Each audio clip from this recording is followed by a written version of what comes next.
He said he couldn't afford to lend me $200, yet the same man once bragged about buying a $500 watch just to look successful. I didn't argue that day. I just nodded, thanked him, and walked away. What he didn't know was that those $200 became the push I needed to turn my life around. Months later, when his job application landed on my desk, the irony nearly made me laugh out loud. This is the story of how tables turned, in the most poetic way possible. When I lost my job, it didn't happen with a dramatic scene or a grand announcement. It was a quiet email that simply said, "We appreciate your service, but we're downsizing." At first, I thought it would be temporary. I told myself I'd find something within weeks. But weeks turned into months, and the weight of unpaid bills began to press harder on my chest. I remember sitting in my tiny apartment, the flickering light bulb above me casting long shadows on a pile of unopened envelopes, each one another reminder that time was running out. Rent was overdue, my car needed repairs, and my savings account had turned into an empty promise. That's when I decided to swallow my pride and ask my brother for help. Growing up, he was always the confident one, the golden child who had the charm, the job, the car, the perfect smile. He loved being seen as the responsible one of the family, and he never missed a chance to remind me of it. I called him one evening, rehearsing the words in my head before I hit dial. When he picked up, his voice had that same smooth arrogance I remembered. I explained my situation, how I just needed a small loan, $200, to get through the month until I landed something. He went quiet for a few seconds, then let out a short, amused laugh. $200? Come on, you're still in that phase? You've got to manage your life better.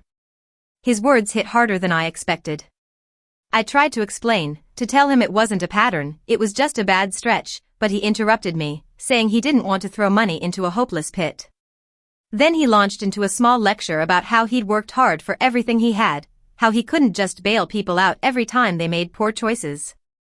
The humiliation burned in my chest like acid. He spoke as if I was some stranger begging on the street. I wasn't asking for luxury, just a little breathing room. What stung most wasn't the refusal, it was the way he enjoyed saying no. His tone carried pride, as if denying me made him feel taller. He even ended the call by saying, "You'll learn from this." Sometimes a little struggle builds character. After that conversation, I sat in silence for a long time, staring at my phone screen. The world felt smaller somehow, colder. I thought about the times I'd stood by him, when he needed help moving apartments, when he needed me to cover for him with Mom, when I believed that family always showed up. But that night, something inside me cracked and reshaped. I folded my emotions into something sharper, resolve. If no one would believe in me, I'd have to believe in myself enough for everyone. I promised myself that I'd never give him, or anyone else, the satisfaction of seeing me desperate again. That day, I decided I'd never ask for help again. Starting over felt like standing at the edge of a cliff with no safety net, just a stubborn will to survive. I had no savings left, no job, and barely enough confidence to call myself employable. But what I did have was desperation, and desperation is a powerful motivator. I began applying for any job I could find, delivery driving, warehouse shifts, online gigs, anything that would bring in a few dollars.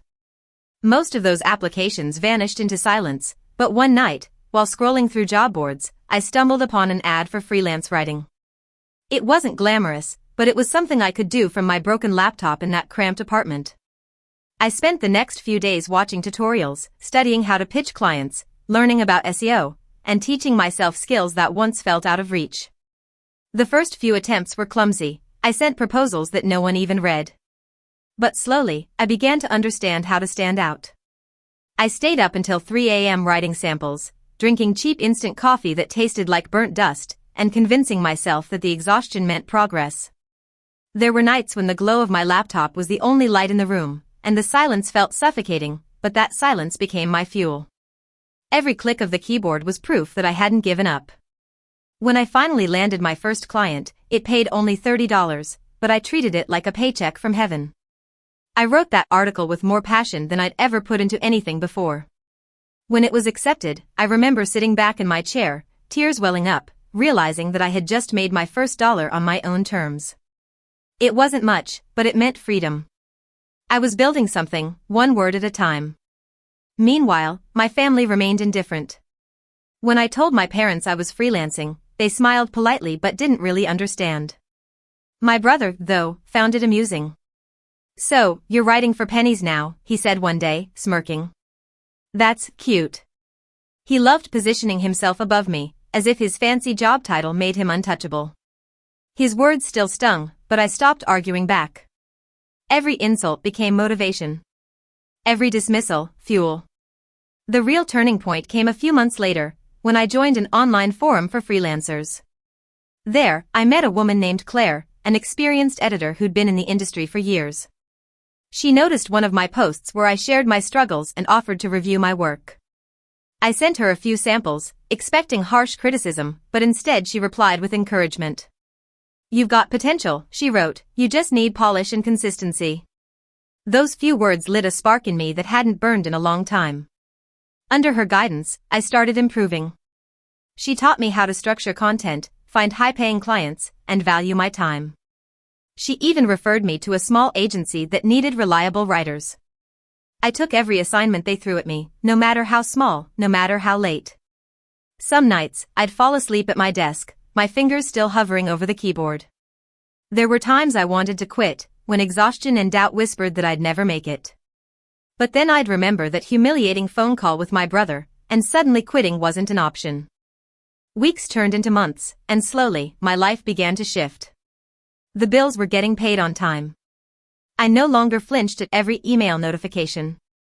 And then, one morning, I opened my account and saw my largest payment yet, $600 for a single project. I stared at the number for a long time, letting it sink in. It wasn't about the money, it was about what it represented. Proof that I had built something from the ground up. I leaned back, watching the sun spill through the window, and allowed myself a small, quiet smile. For the first time in a long while, I didn't feel like a failure. That morning, as the coffee brewed and my inbox filled with new opportunities, I realized something simple but powerful: rock bottom had been the foundation I needed to rise. Months passed, and for the first time in years, I wasn't waking up to panic. The constant anxiety that once clawed at my chest had been replaced by a quiet confidence, earned, not borrowed. My days had structure now. I woke up early, brewed coffee that didn't taste like survival, and opened my laptop not with fear, but with focus. Clients began to return, referring me to others. What started as a desperate attempt to pay rent had turned into a real career. I was no longer chasing opportunities, they were finding me. Money didn't pour in overnight, but it flowed steadily enough that I could breathe again. I upgraded my workspace, bought a new computer, and finally replaced that flickering light bulb that once symbolized uncertainty. Each small improvement reminded me of how far I'd come. I tracked every dollar, every milestone, every lesson learned the hard way. Somewhere along the road, I realized that the person I was becoming wasn't just surviving anymore, he was growing. Discipline became my new comfort zone. I stopped waiting for motivation to show up. I built systems that made success non-negotiable. I worked through nights not because I had to, but because I wanted to. My work wasn't just about money anymore, it was about purpose. There was pride in knowing that every achievement, every opportunity, every cent in my account came from my effort alone. The bitterness that once fueled me began transforming into something sharper: focus, control, and self-respect. Eventually, Claire, the mentor who had guided me through those dark early months, introduced me to a client who needed someone to manage a small team of writers. It was a challenge that terrified me, but she believed I was ready. "You're not just a freelancer anymore," she said. "You're a leader now."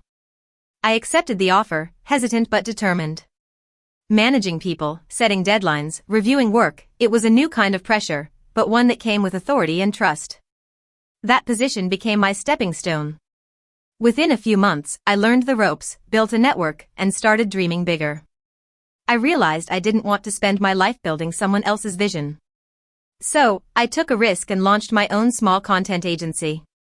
It was modest at first, just me and 2 other writers, but it felt monumental. I designed the logo myself, registered the name, and signed my first official contract. The moment I transferred the company's first payment, something inside me shifted permanently. The man who once begged for $200 was now signing invoices worth thousands. But success, I learned, doesn't go unnoticed. My family began to treat me differently, not with open admiration, but with cautious curiosity. My parents, who once looked worried whenever I mentioned freelancing, started asking how the business was going. My mother would proudly mention my achievements in passing, even though she didn't fully understand what I did. And my brother, well, he noticed too. At family gatherings, his tone changed. Gone was the smugness that once dripped from every word. Now, there was something else hiding behind his polite smile, something brittle, uncertain. His expensive lifestyle had started showing cracks. He'd casually mentioned downsizing at work or temporary financial setbacks, but I could tell there was more to the story. His confidence had dimmed, and though I didn't gloat, I couldn't help but feel the irony. Once, he had been the standard of success, the one everyone measured themselves against. Now, I was quietly surpassing him. But I never bragged, never threw my success in his face. I didn't need to. Life has its own way of setting the record straight. I just kept working, kept building, kept growing. The tables were already turning, I could feel it. And deep down, I knew this story wasn't over yet. It started with whispers at a family dinner. My mother, who could never keep a secret for long, mentioned that my brother had been going through a tough time at work. Her tone was light, but I could tell it was rehearsed, like she was trying to soften the truth before it reached me. A week later, my aunt called, pretending to ask how my business was doing but eventually steering the conversation toward him. You know, she said, your brother's company let a lot of people go. It's not his fault, things are hard these days. That was the first confirmation. He had lost his job. I didn't react right away. Part of me didn't believe it. This was the same man who once lectured me about responsibility and financial planning, the same man who had refused to lend me $200 because it was bad money management.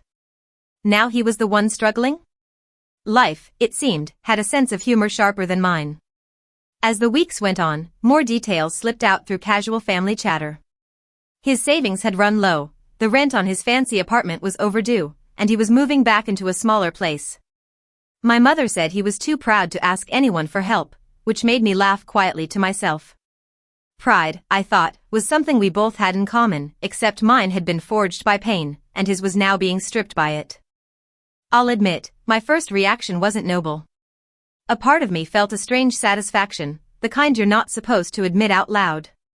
The universe had a way of balancing debts, and his was long overdue. But as much as I wanted to enjoy the irony, I couldn't completely ignore the sting of empathy that crept in. I knew what it felt like to wake up every morning with the weight of failure pressing against your ribs, pretending to be fine while the world watched. I had lived that chapter. He was living it now. Still, I couldn't forget how he had looked down on me. How easily he had dismissed my struggle as a lesson.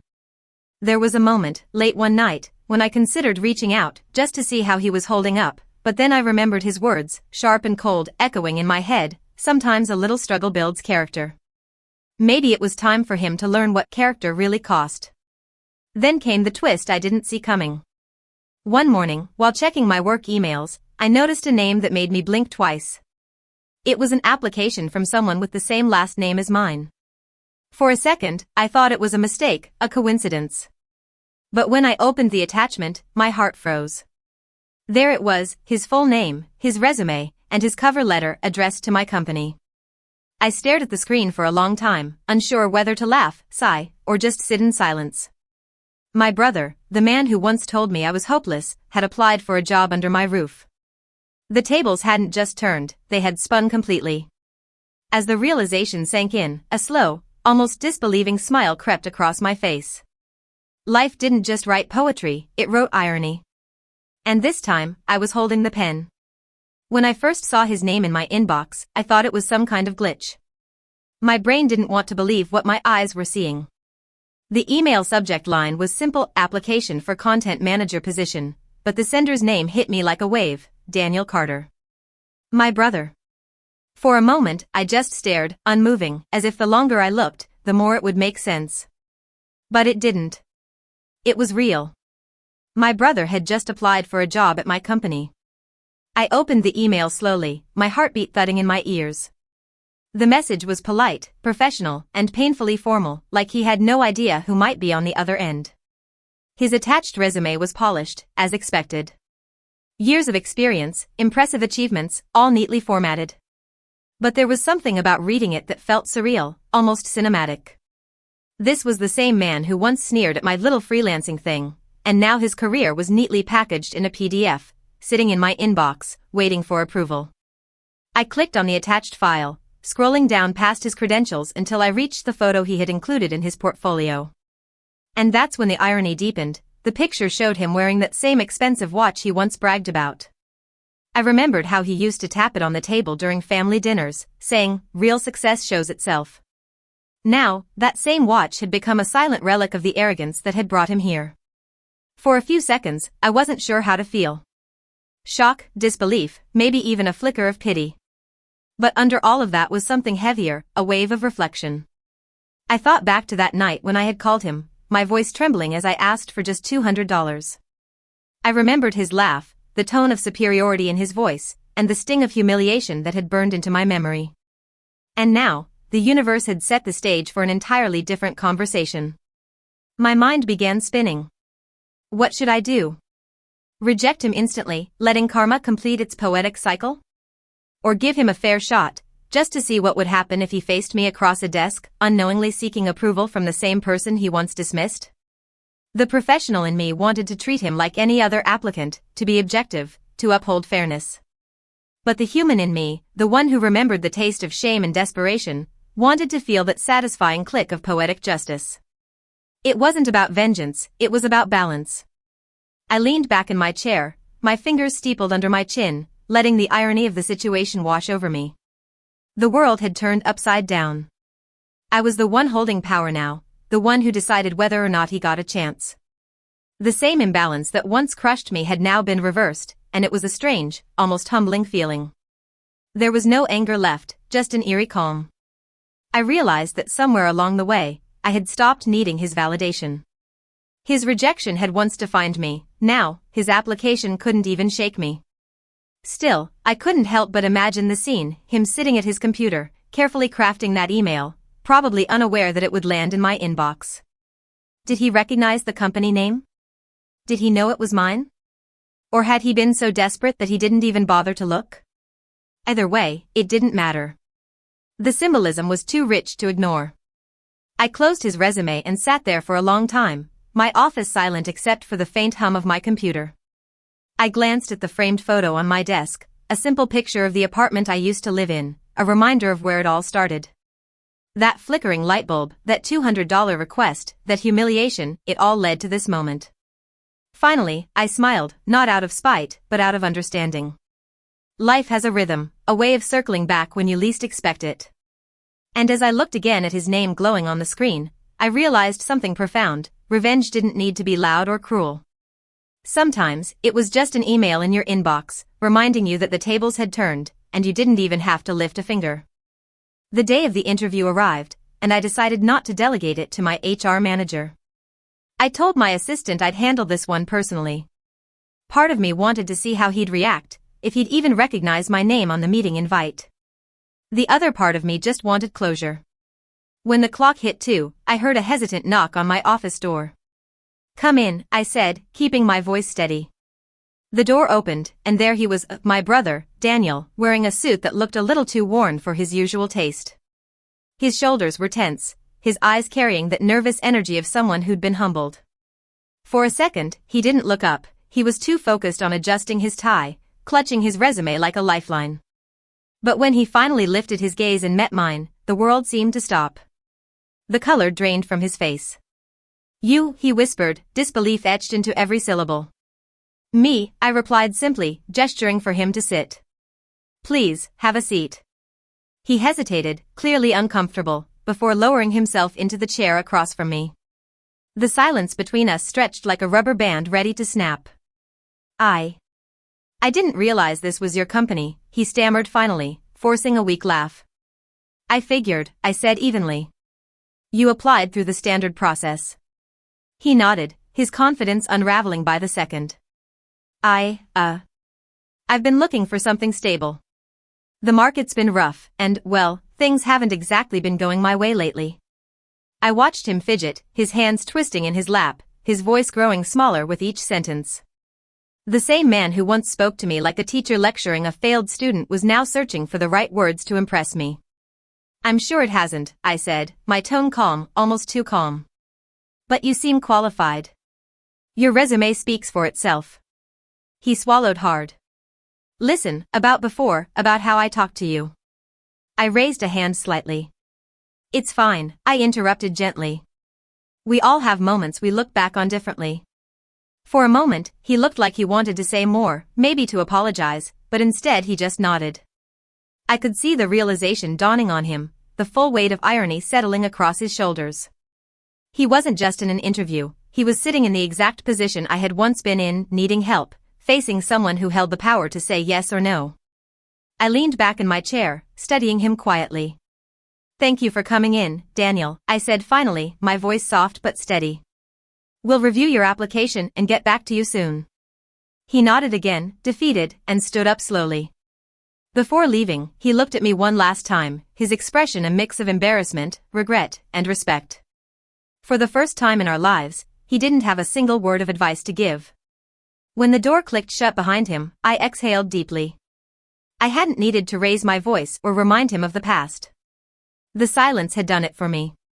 And as I sat there in my office, surrounded by the fruits of the very work he once mocked, I realized something: karma doesn't always announce itself. Sometimes, it just walks into your office, takes a seat across from you, and understands everything without a single word being said.